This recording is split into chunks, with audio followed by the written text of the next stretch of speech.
Hello, I'm Severin Suzuki, speaking for ECHO, the Environmental Children's Organization. We're a group of 12 and 13-year-olds trying to make a difference. Vanessa Seti, Morgan Geisler, Michelle Quigg, and me. We've raised all the money to come here ourselves, to come 5,000 miles to tell you adults you must change your ways. Coming up here today, I have no hidden agenda. I am fighting for my future. Losing my future is not like losing an election or a few points on the stock market. I am here to speak for all generations to come. I am here to speak on behalf of the starving children around the world whose cries go unheard. I am here to speak for the countless animals dying across this planet because they have nowhere left to go. I am afraid to go out in the sun now because of the holes in our ozone. I am afraid to breathe the air because I don't know what chemicals are in it. I used to go fishing in Vancouver, my home, with my dad, until just a few years ago we found the fish full of cancers. And now we hear of animals and plants going extinct, every day vanishing forever. In my life, I have dreamt of seeing the great herds of wild animals, jungles and rainforests full of birds and butterflies. But now I wonder if they will even exist for my children to see. Did you have to worry of these things when you were my age?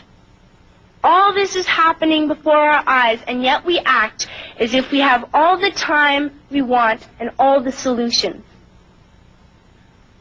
I'm only a child, and I don't have all the solutions. But I want you to realize, neither do you. You don't know how to fix the holes in our ozone layer. You don't know how to bring the salmon back up in a dead stream. You don't know how to bring back an animal now extinct. And you can't bring back the forest that once grew where there is now a desert. If you don't know how to fix it, please stop breaking it. Here, you may be delegates of your government, business people, organizers, reporters, or politicians, but really, your mothers and fathers, sisters and brothers, aunts and uncles, and all of you are someone's child.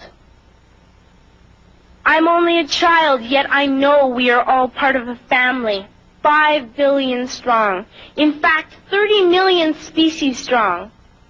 And borders and governments will never change that.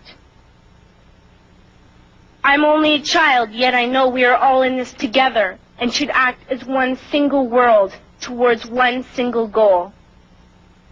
In my anger, I am not blind, and in my fear, I am not afraid of telling the world how I feel. In my country, we make so much waste. We buy and throw away, buy and throw away, buy and throw away, and yet northern countries will not share with the needy. Even when we have more than enough, we are afraid to share. We are afraid to let go of some of our wealth. In Canada, we live the privileged life, with plenty of food, water, and shelter. We have watches, bicycles, computers, and television sets. The list could go on for 2 days. 2 days ago, here in Brazil, we were shocked when we spent time with some children living on the streets. This is what one child told us. I wish I was rich. And if I were, I would give all the street children food, clothes, medicines, shelter, and love and affection. If a child on the streets who has nothing is willing to share, why are we who have everything still so greedy? I can't stop thinking that these are children my own age, that it makes a tremendous difference where you are born. That I could be one of those children living in the favelas of Rio. I could be a child starving in Somalia, or a victim of war in the Middle East, or a beggar in India. I am only a child, yet I know if all the money spent on war was spent on finding environmental answers, ending poverty, and finding treaties, what a wonderful place this earth would be. At school, even in kindergarten, you teach us how to behave in the world. You teach us not to fight with others, to work things out, to respect others, to clean up our mess, not to hurt other creatures, to share, not be greedy. Then why do you go out and do the things you tell us not to do?